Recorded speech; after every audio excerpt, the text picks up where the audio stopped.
Mark సువార్త 7వ అధ్యాయము 6వ వచనం చదువుకున్నాం. అందుకైన వారితో ఇలాగ చెప్పాను, ఈ ప్రజలు పెదవులతో నన్ను కనపరచెదరు కానీ వారి హృదయము నాకు దూరముగా ఉన్నది.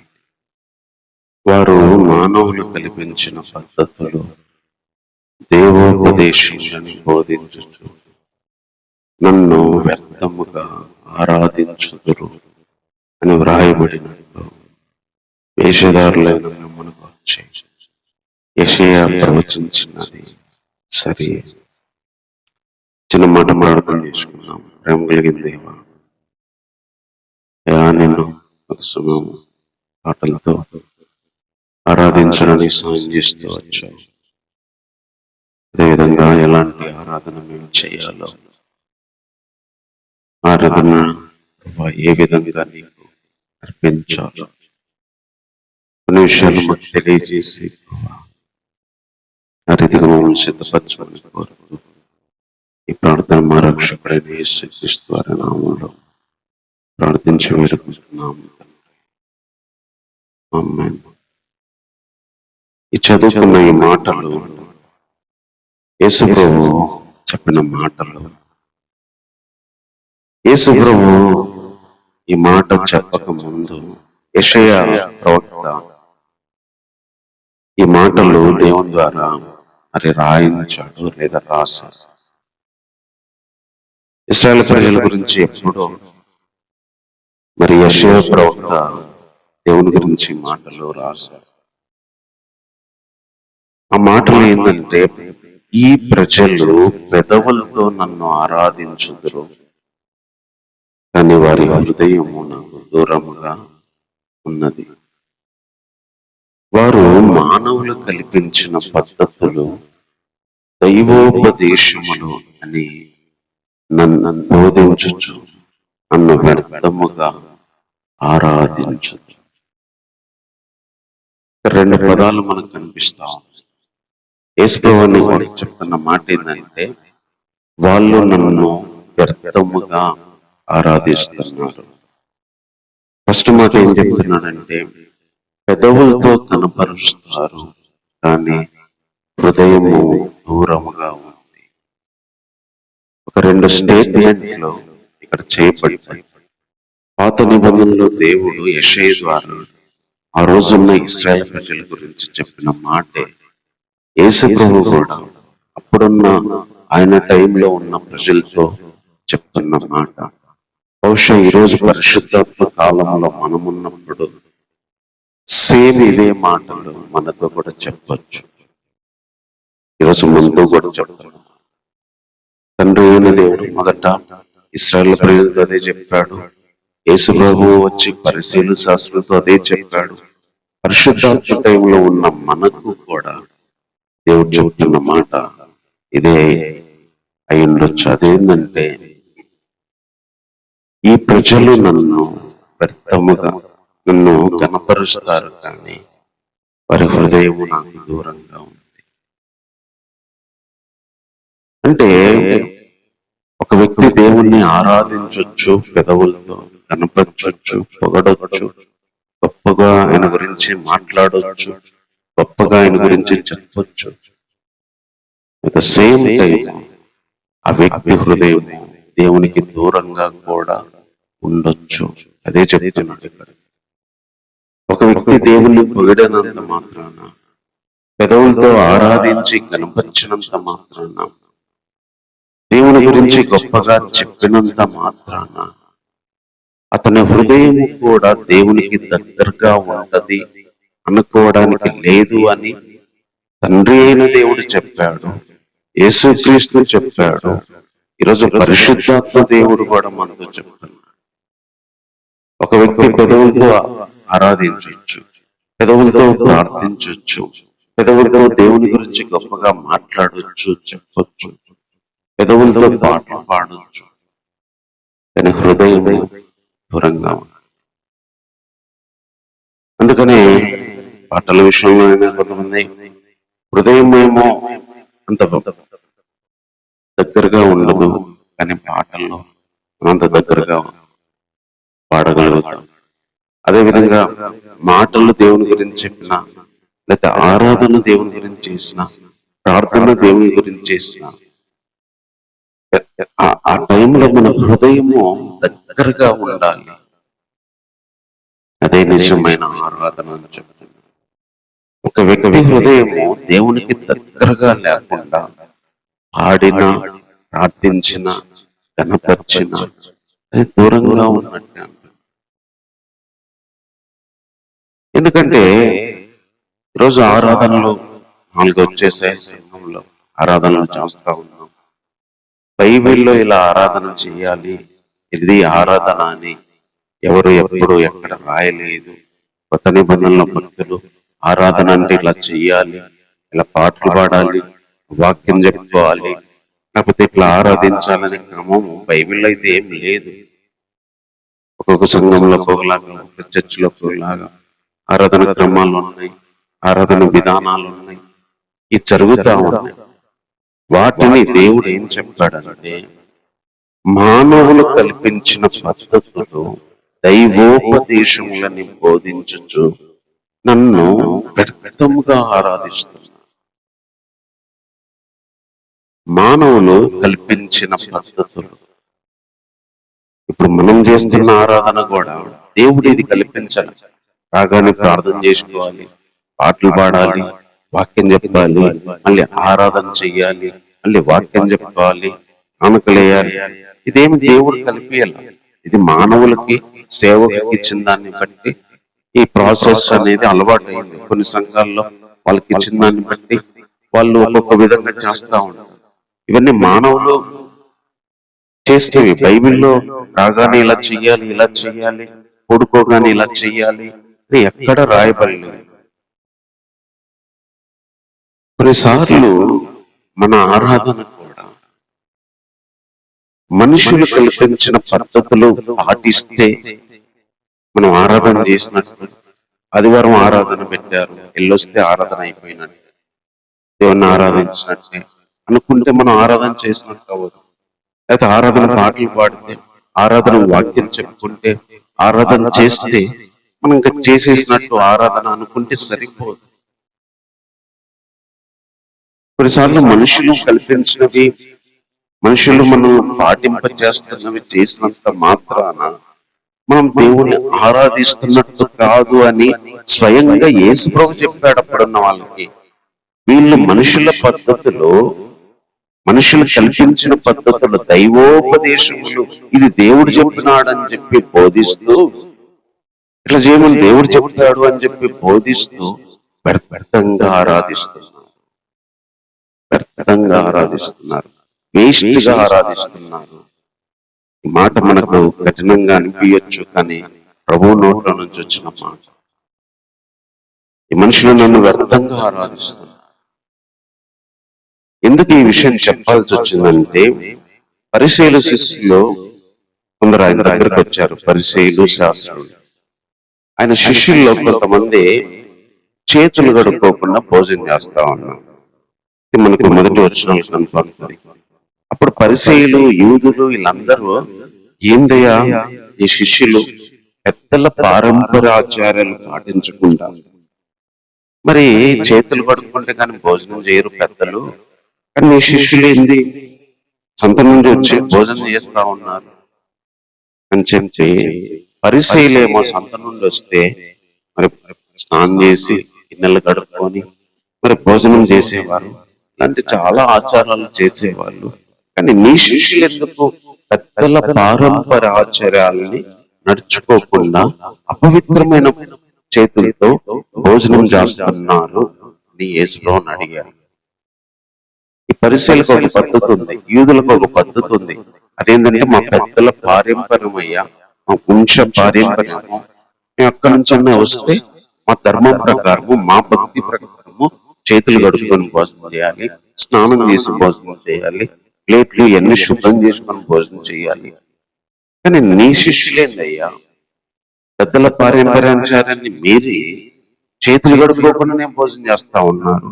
ఇదెక్కడి పద్ధతి, ఇదెక్కడి ఆరాధన, ఇదెక్కడి దేవుణ్ణి కనపరచడం అని చెప్పి యేసు ప్రభువును వాళ్ళు క్వశ్చన్ చేశారు తమ శిష్యుల గురించి. అంటే పరిసయ్యులే భక్తులైనట్టు, పరిసయ్యులే మంచిగా స్నానం చేసి పవిత్రంగా దేవునికి కనిపిస్తున్నట్టు, ప్రతిదీ దేవునికి వారు పాటిస్తున్నట్టు వాళ్ళు చూపించుకోవడానికి మాట్లాడారు.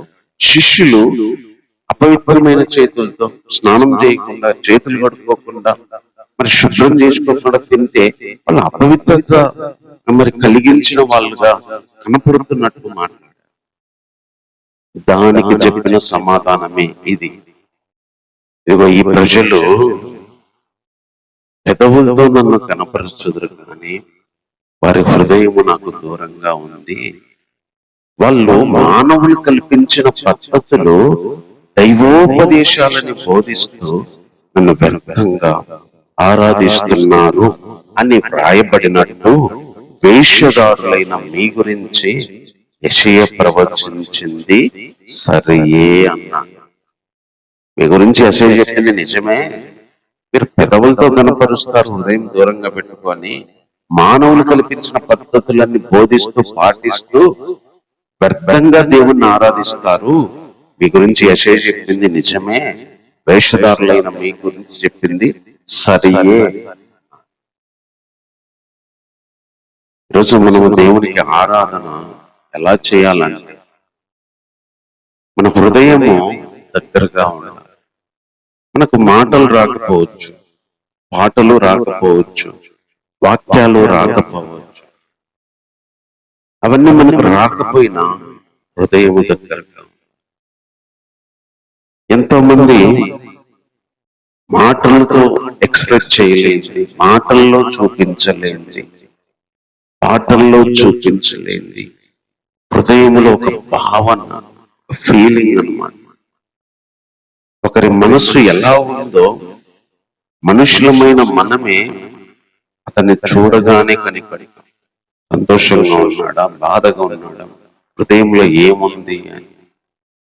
అలాగే దేవుని దగ్గరికి వచ్చినప్పుడు ఈ వ్యక్తి హృదయము నాకు దగ్గరగా ఉందా, నా హృదయం, వాళ్ళ హృదయం నా మీద మరి ఆధారపడి ఉందా, నా మీద ప్రేమతో నిండి ఉందా, నన్ను కనపరిచే ఇది ఓన్లీ పెదవులతోనేనా, లేకపోతే హృదయం అంతా నిండి ఉందా? మనుషులు ఏదో ఇది చేయాలి అది చేయాలన్న ప్రకారం ఆదివారం వచ్చామా, 4 పాటలు పాడుకున్నామా, విన్నామా, పోయామా, నేను ఆరాధన చేశానా, సాటిస్ఫై అయ్యానా అనే విధంగా కాకుండా వ్యర్థంగా ఆరాధించకుండా మనస్ఫూర్తికరమైన ఆరాధన అదేంటంటే హృదయము దగ్గరగా ఉండడమే మనకి ఇవ్వగలిగే నిజమైన ఆరాధన. అదే ఇక్కడ చెప్తున్నాడు ప్రభు. పెదవులతో మనం గర్భపరచకపోయినా, మనుషులు చెప్పినది కరెక్ట్ గా ఇట్లా చేయాలని కల్పించినవి చేయకపోయినా హృదయము దగ్గరగా. ఇక్కడ శిష్యుల గురించి ఎందుకు యేసు ప్రభు మాట్లాడితే ఈ సమాధానం చెప్పాడంటే, శిష్యులు గడుపుకోకుండా భోజనం చేయొచ్చు, కానీ ప్రభువుతో వాళ్ళు దగ్గరగా ఉన్నారు, ప్రభువులో వాళ్ళు ఉన్నారు, ప్రభువుతో వాళ్ళ జీవితం అన్ని కట్టబడి ఉంది, ప్రభు కోసం అన్ని వదిలేసి వచ్చారు. ప్రభు ఎక్కడుంటే అక్కడ ఉంటారు, ఏ తింటే అది తింటారు, ఎక్కడ పడుకుంటే అక్కడ పడుకుంటారు. ప్రభు తప్ప వాళ్ళకి ఏం ధ్యాస లేదు. ప్రభువు వాళ్ళ హృదయం, ప్రభువు వాళ్ళ జీవితం, ప్రభువు వాళ్ళ లైఫ్ స్టైల్ ప్రభు. కానీ పరిసయ్యులు వెళ్ళామా, స్నానం చేశామా, అర్పించామా, పనులు వచ్చామా, పద్ధతులన్నీ సరిగా పాటించామా, దేవునికి మనం పెదవులతో ఆరాధన చేసామా, తర్వాత వచ్చి మన ఇష్టం వచ్చినట్టు చేసుకున్నామా అన్నట్టు వాళ్ళు లేవు. ఇక్కడ శిష్యుల వాళ్ళు ఏమి చేయకపోయినా, శిష్యులు పాటించకపోయినా కొన్ని పద్ధతులు, శిష్యుల గురించి కొన్ని మాటలు ఇల్లు చెడుగా చెప్పిన శిష్యులే దేవునికి నిజమైన ఆరాధన భావాన్ని, నిజమైన సంతోషాన్ని కలిగించారు. ఎందుకంటే వాళ్ళ హృదయం దగ్గరగా, వాళ్ళు మానవులు కల్పించిన పద్ధతుల ప్రకారం యేసుప్రభువును అనుసరించట్లా, యేసుప్రభువును పూజించట్లా, యేసుప్రభువు మాట వినట్లా, వాళ్ళంతటా వాళ్ళే అన్ని వదిలేసుకొని ఆయన వెంబడించారు. పద్ధతులు పాటించలే శిష్యులు, ప్రభువును పాటించారు, ప్రభువును జీవించారు, ప్రభుతో కలిసి తిన్నారు, పడుకున్నారు, ప్రభువే సర్వస్వం అని నడిచారు. అందుకే వాళ్ళు వ్యర్థంగా ఆరాధించారు. కానీ పద్ధతులన్నీ పాటించిన వాళ్ళ గురించేమో వ్యర్థంగా ఆరాధించారని చెప్తున్నాడు. శిష్యుల గురించి అయితే మాత్రం ఆ మాట అనట్లేదు, వాళ్ళు వ్యర్థంగా ఆరాధిస్తున్నారు అని. శిష్యుల గురించి వీళ్ళ హృదయం నాకు దూరంగా ఉంది అన్నట్లేదు. ఈరోజు మనం ఒకే ఒక విషయం ఇక్కడ మనం గ్రహించాల్సింది ఏంటంటే, పెదవులతో చేసినంత మాత్రాన మనము దేవునికి ఆరాధన ఇచ్చినట్టు హృదయము దగ్గరగా ఉండాలి. మానవులు కల్పించిన సంఘ పద్ధతులైన, లోక పద్ధతులైన కార్యక్రమాలు చేసినంత మాత్రాన దేవునిని నిజంగా ఆరాధించినట్టు కాదు. కొన్నిసార్లు అవి పాటించకపోయినా మనము శిష్యుల్లాగే ప్రభువును నిజంగా ఆరాధిస్తాం, వ్యర్థంగా ఆరాధించు. అదే ఇక్కడ చెప్తున్నాం మాట. తర్వాత ఇంకొక విషయం ఇంకా చెప్తున్నాడు 8వ వచనం కానించి, మీరు దేవుని ఆజ్ఞను విడిచిపెట్టి మనుషుల పారంపరాలను కైకొనుచున్నారు, మరియు ఆయన మీరు మీ పారంపర ఆచార్యమును కైకొనుటకు దేవుని ఆజ్ఞను పూర్తిగా నిరాకరించారు. నీ తల్లిదండ్రులు కనపరచవలనని, తల్లినైనా తండ్రినైనా దూషించేవానికి మరణ శిక్ష విధించవలనని మోషే చెప్పాను కదా. అయినను మీరు ఒకడు తన తండ్రినైనను తల్లినైనను చూచి, నా వలన నీకు ఏది ప్రయోజనకరమగునో అది ఏదో అది కోర్బాను అనగా దేవార్పితమని చెప్పిన ఎడల, తన తండ్రినైనను తల్లినైనను వానికి ఏమి చేయనీయక మీరు నియమించిన మీ పారంపర ఆచారముల వల్ల దేవుని వాక్యమును నిరర్థకము చేయదు, ఇటువంటివి అనేకములు మీరు చేయదురు అని చెప్పాడు. ఇక్కడ యేసులో ఇంకొక విషయం చెప్తున్నాడు వాళ్ళ గురించి. మీరు దేవుని ఆజ్ఞను వదిలిపెట్టి మనుషుల ఆచారాలు, పారంపర ఆచారాలు కైకొంటున్నారు. మీరు మీ ఆచారాలు చేయడానికి అవసరమైతే దేవుని వాక్యాన్ని కూడా పక్కన పెడతారు. 2 విషయాలు చెప్పాడు. మీరు ఆచారాలు చేస్తున్నారు, దేవుని ఆజ్ఞను పక్కన పెడుతున్నారు. ఇంకో మాట ఏం చెప్తున్నాడు, ఆచారాల కోసం అవసరమైతే వాక్యాన్ని కూడా పక్కన పెడతారు. ఎంత గొప్ప స్టేట్మెంట్ వేసుకుని చెప్తున్నాడు చూడండి. మీరు ఆచారాలు పాటించి వాక్యాన్ని గైకొన్నట్ల అవసరమైతే ఆచారాల కోసం వాక్యాన్ని పక్కన పెట్టండి. దానికి ఎగ్జాంపుల్ ఏం చెప్పాడంటే, తల్లిదండ్రులను కనపరచాలి, తల్లిదండ్రులను దూషిస్తే మరణ శిక్ష. కానీ మీరేం చేస్తున్నారు, తల్లిదండ్రులకు ఏమన్నా పెట్టాల్సి వచ్చిద్దేమో అని, ఇవ్వాల్సి వచ్చిద్దేమని అది తీసుకొని మేము దేవునికి అర్పిస్తున్నాము, ఇది దేవార్పితము అని చెప్పి దేవునికి అర్పించి బోధించి జనాలను తల్లిదండ్రులకి తల్లులకి ఏం చేయలేకుండా చేస్తున్నారు. వాళ్ళకు ఉపయోగకరమైనది తీసుకెళ్లి దేవుడికి అర్పించి మేము దేవునికి అర్పిస్తున్నామని చెప్పి తల్లిదండ్రులకు, తల్లికైనా తండ్రికైనా అది చెందాల్సింది మేము దేవుడికి అర్పిస్తున్నామన్న భ్రమలో మీరు వాళ్ళకు ఏమీ చేయనీయట్లేదు అని చెప్తారు. ఇక్కడ వీళ్ళ ఆరాధన ఏమనుకుంటున్నారు తెలుసా, నేను దేవునికి అన్ని అర్పిస్తే ఆరాధన తల్లిదండ్రులకి ఇవ్వకపోయినా, నా స్నేహితులకి ఇవ్వకపోయినా, బంధువులకి ఇవ్వకపోయినా, ఎవరికి పెట్టకపోయినా నేను దేవునికి ఇస్తున్నా, దేవునికి పెడితే నేను ఆరాధన చేసినట్టు అనుకుంటున్నారు. కానీ యేసు ఏమని చెప్తున్నా తెలుసా, మీరు దేవునికి అర్పిస్తే ఆరాధన కాదు, మీ ఆచారాల కోసం దేవుని వాక్యాన్ని పక్కన పెడతారు. తల్లిదండ్రులకు ఇవ్వాల్సింది తల్లిదండ్రులకు ఇవ్వాలి. తల్లిదండ్రులకు ఏమి చేయకుండా, చేయనీయకుండా జనాలను మీరు ఏం చేస్తున్నారంటే, దేవునికి అర్పించండి, తల్లిదండ్రులకు చేసినట్టు దేవునికి అర్పిస్తే చాలు అని జనాలను చెడగొడుతున్నారు. దేవుని వాక్యాన్ని నిరర్థకం చేస్తున్నారు. మీ ఆచారాల కోసము దేవుని వాక్యాన్ని మీరు తీసివేస్తున్నారు.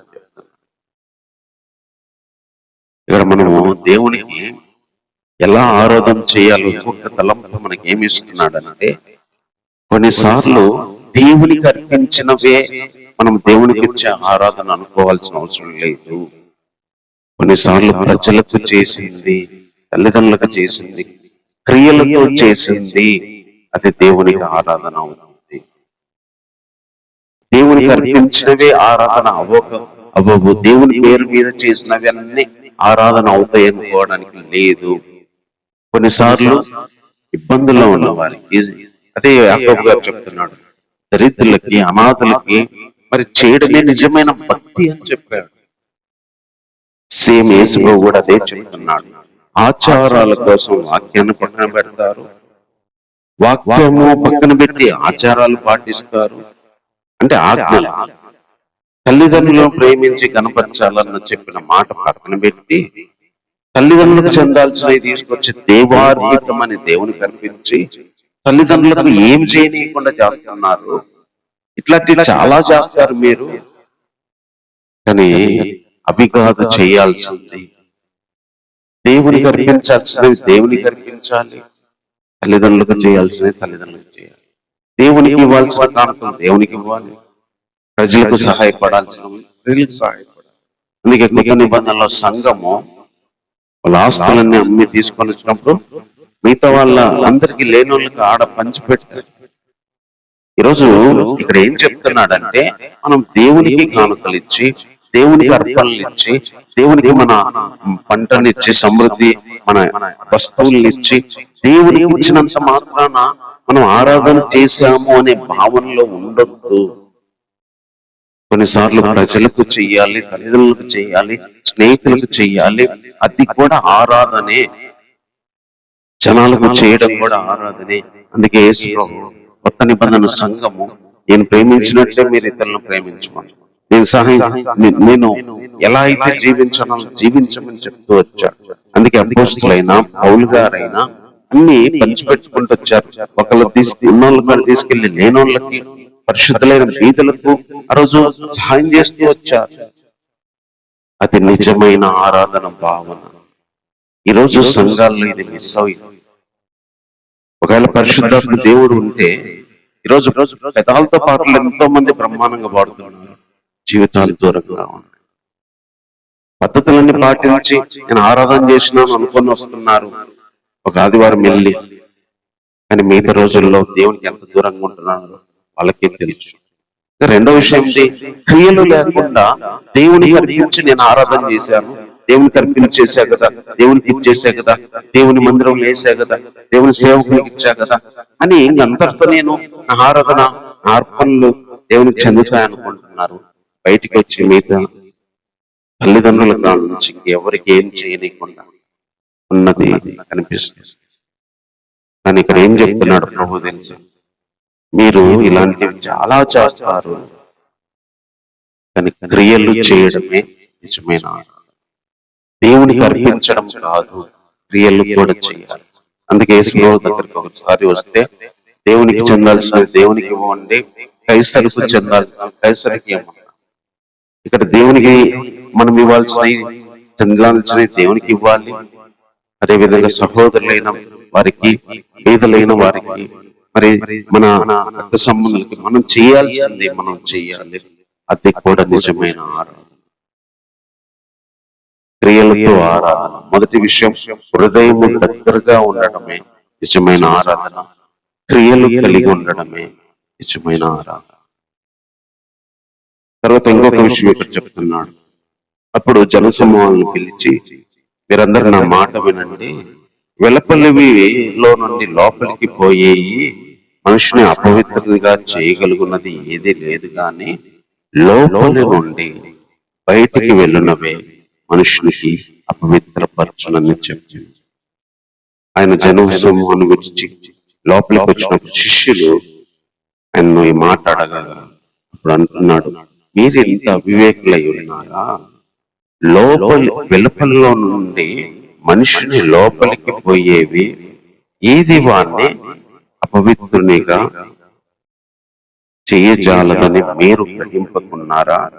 అది వాని హృదయంలో ప్రవేశింపక కడుపులోనే ప్రవేశించి బహిర్భూమిలో విడవబడును.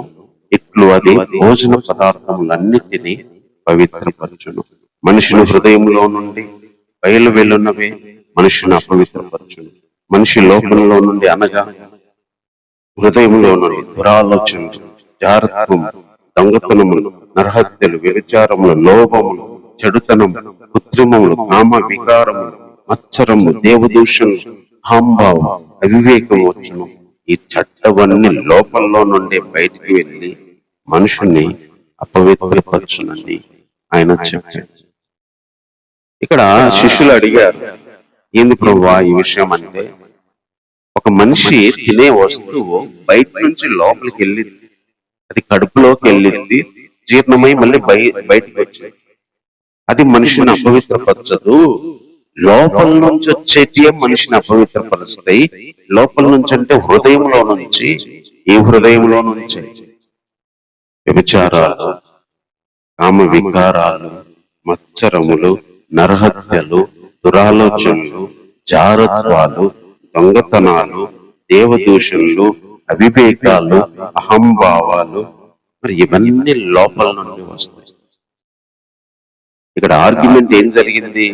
చేతులతో కడుక్కోకుండా భోజనం చేస్తున్నారు. వాళ్ళు ఏమంటున్నారు? కడుక్కోకుండా భోజనం చేస్తే అపవిత్రం అంటున్నారు. యేసు ఏం చెప్పాడు? సరే కడుక్కోకుండా భోజనం చేశారు, కడుపులోకి పోద్ది, మళ్ళీ రోజు బహిర్భూమిలోకి బయటికి వస్తుంది. మనిషిని అది అపవిత్రం చేయదు కదా. కానీ మనిషిని అపవిత్రం చేసేది ఏంటో వాళ్ళకి చెప్తున్నాడు. హృదయంలో నుంచి బయటకు వచ్చి, బయట నుంచి లోపలికి వెళ్ళేటివి మనిషిని చెడ్డగా చేయవు. బయట నుంచి లోపలికి తినే వస్తువులు మనిషిని చెడ్డగా అపవిత్రంగా చేయవు. మనిషిని హృదయంలో నుంచి బయటకు వచ్చేవి, లోపల నుండి బయటకు వచ్చేటివి మనిషిని అపవిత్రంగా చేస్తాయి.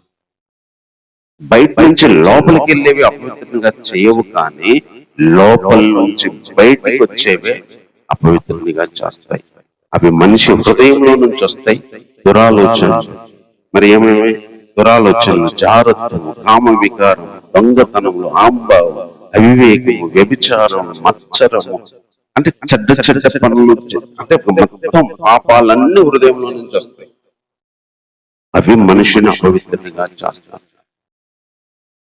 ఇక్కడ మూడో విషయము ఆరాధన గురించి ఏం చెప్తున్నాడంటే, బయట నుంచి మనం చేసేవి మనం అపవిత్రం చేయవు, లోపల నుంచి వచ్చేవి అపవిత్రం చేస్తున్నాయంటే, బయట మనం ఎంత శుభ్రంగా స్నానం చేసామా, ఎంత మంచి బట్టలు వేసుకున్నామా, ఎంత పర్ఫ్యూమ్ కొట్టుకున్నామా, ఎంత అందంగా దేవుని మందిరానికి మన బైబిల్ పెట్టుకొని లేకపోతే అందమైన వస్తువులతో మనం వచ్చినంత మాత్రాన అది మనల్ని దేవుని దగ్గర పరిశుద్ధునిగా, పవిత్రునిగా నిలబెట్టది అనుకోకూడదు.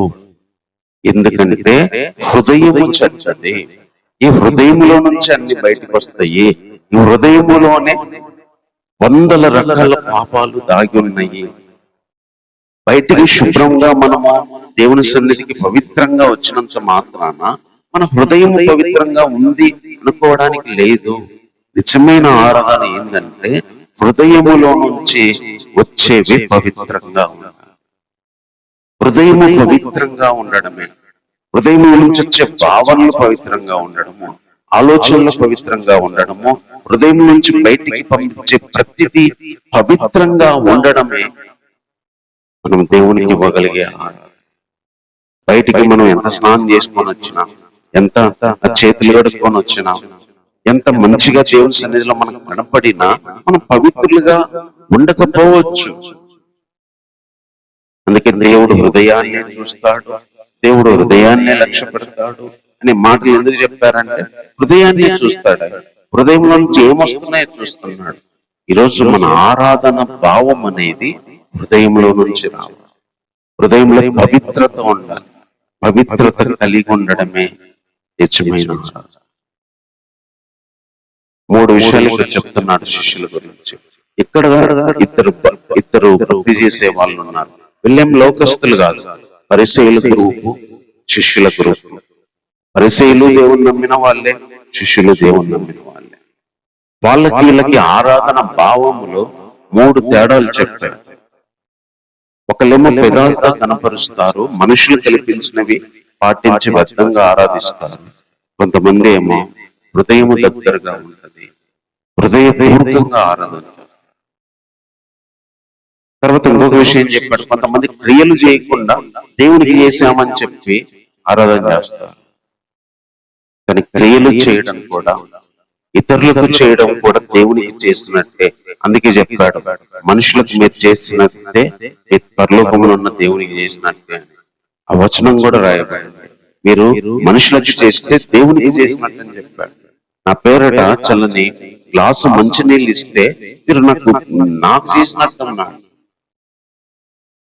మనం దేవునికి చేసే దగ్గర ఆగిపోతే, మనుషులకి చేసే దగ్గరికి రాలేకపోతే అది నిజమైన ఆరాధన కాదు.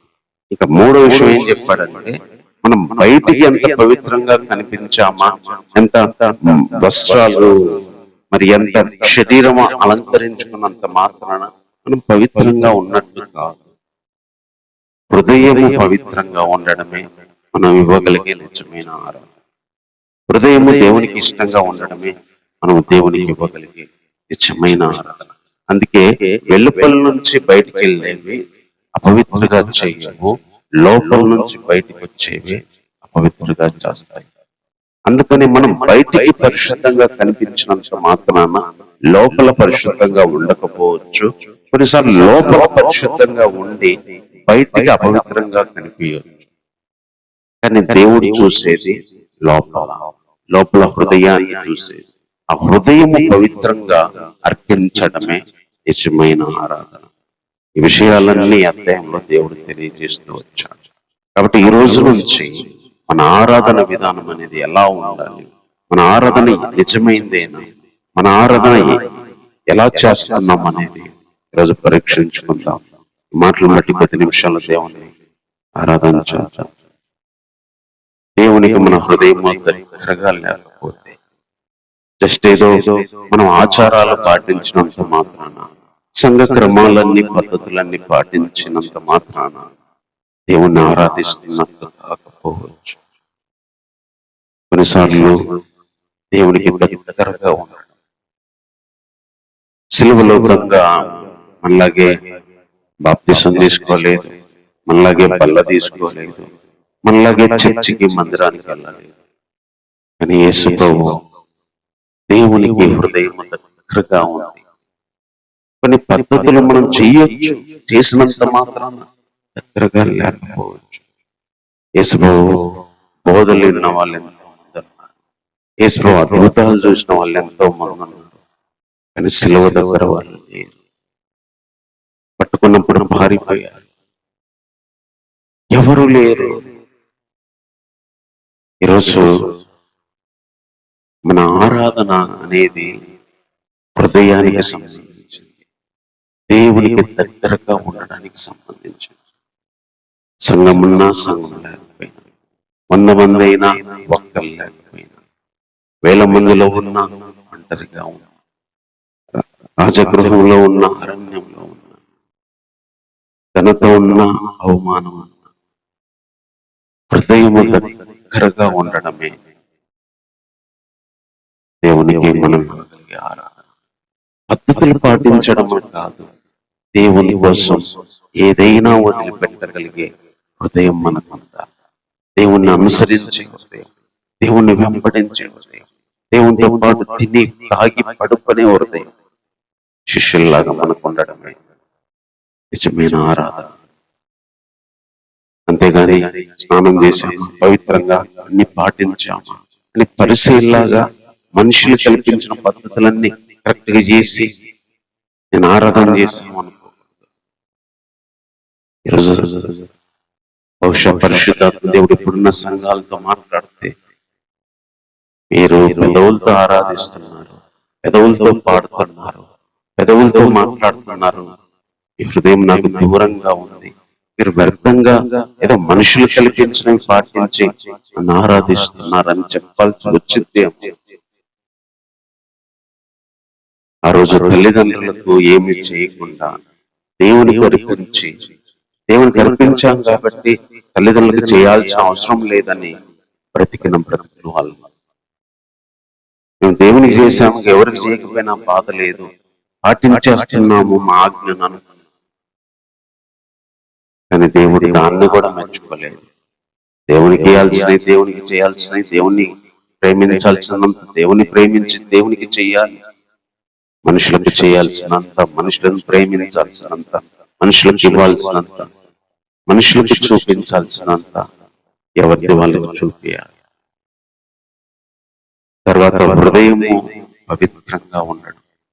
బయటికి ఎంత పవిత్రంగా ఉంటే మనం ఆరాధన చేసినట్టుగా హృదయం పవిత్రంగా ఉండి హృదయంలో నుంచి పవిత్రంగా ఆయన దగ్గరికి వెళ్ళగలగడమే ఆరాధన.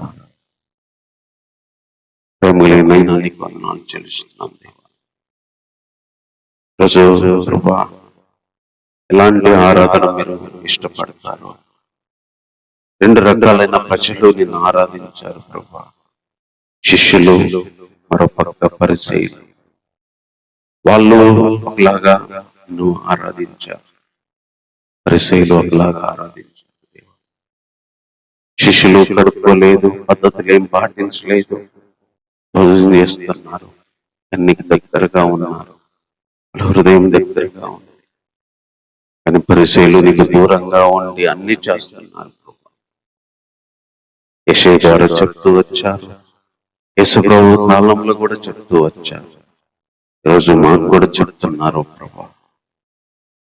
కొన్నిసార్లు ప్రభా మనుషులకు చేస్తే నీకు చేసినట్టే ప్రభా. తప్పించుకోవడానికి కొంతమంది మేము దేవునికి చేశాము, దేవునికి ఇచ్చాము, మనుషులకు చేయకపోయినా బాధ లేదు, నేను ప్రభులో ఉంటున్నాను దేవ.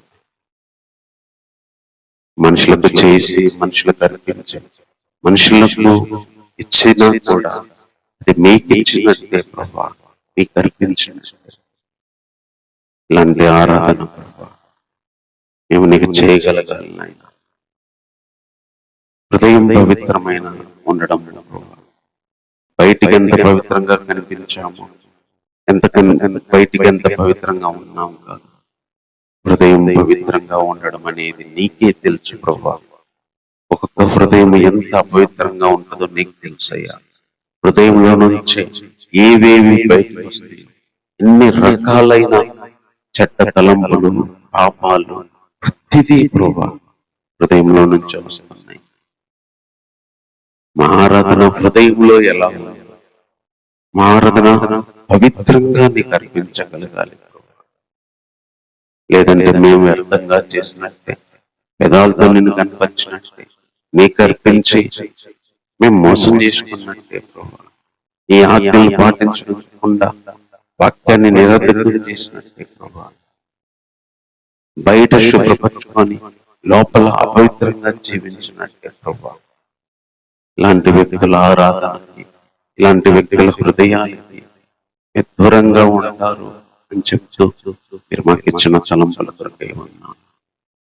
ఏ ఆరాధన అయితే మీకు చేయాలో, ప్రియులతో కూడిన ఆరాధన, హృదయము దగ్గరగా ఉండిన ఆరాధన, హృదయము పవిత్రంగా ఉండిన ఆరాధన మేము నీకు చేయగలగాలి ప్రభా.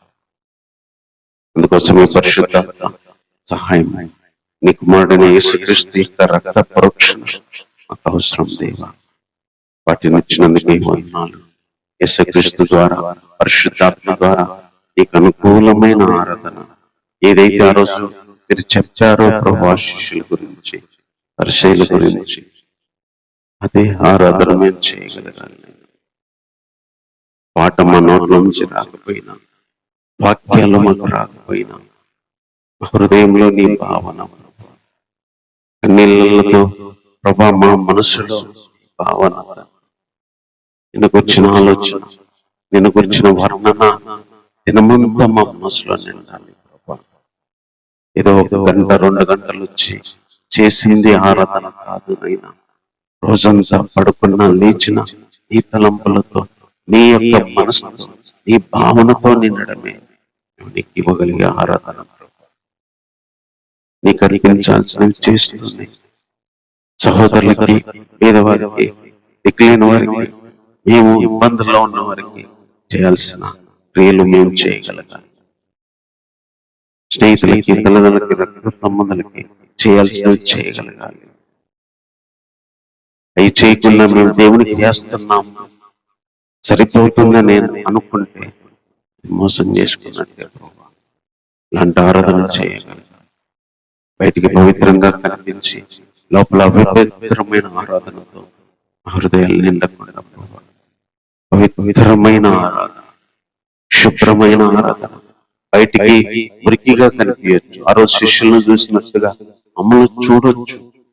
బయటికి చెడ్డగా కనిపించచ్చు, ఆ జీవితాలు, క్రియలు, పనులు అసహ్యంగా అనిపించచ్చు. కానీ హృదయం పవిత్రంగా కాపాడుకోగలిగే ఆరాధన, పవిత్రంగా అర్పించగలిగే ఆరాధన దేవునికి చేయగలుగుతున్నట్లు సహాయం చేయమని, ఇలాంటి దేవుడిగా మీరు మాకున్నందుకు ఇలాంటి ఆరాధన భావనను మీరు మాకు నేర్పించినందుకు హృదయపూర్వకంగా నీకు వందనాలు, స్తుతులు చెల్లిస్తూ ఈ నామాధీన స్తుతి ఆరాధన మా రక్షకుడైన యేసుక్రీస్తు వారి నామములోనే సమర్పిస్తున్నాము తండ్రి. ఆమేన్.